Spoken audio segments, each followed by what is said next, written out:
Let me give you an example how I looked at the Kosovo negotiations, because people have a totally wrong impression that we simply sit there, I as a mediator, and there's Serbia, and there's Kosovo delegation. And then we have to, people expect that the negotiations mean that we have to find somehow a compromise between these two.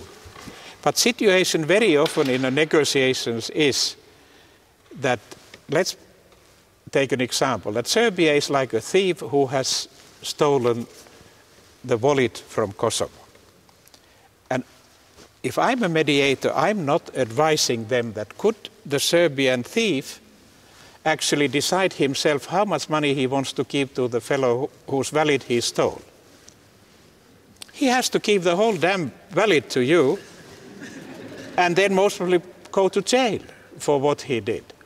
So this is what the negotiations very often are. You have to do what is right.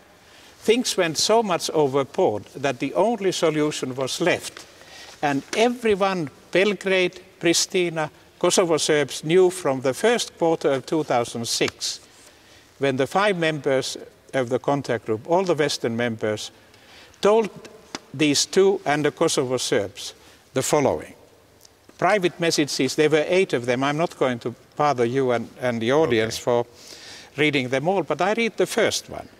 The unconstitutional abolition of Kosovo's autonomy in 1989 and the ensuing tragic events resulting in the international administration of Kosovo have led to a situation in which a return of Kosovo to Belgrade's rule is not a viable option. Everyone knew that independence was coming. But Prime Minister Kostunica and company behaved like they wouldn't have heard what was told to them. Well, you know, the Serbs think Kosovo is their wallet, and you took it away from them. And they and I won't bore people with this. I've got a UN resolution here, the Security Council, promising that Yugoslavia would never be broken up. So there are, I think, 2 sides to this story. No, there's only one side to the story. Because in 2005, the General Assembly accepted the principle responsibility to protect. If a dictatorial leadership in any country behaves the way as Milosevic and company did vis-à-vis the Albanians in Kosovo, they lose the right to control them anymore. And that was it? That was it.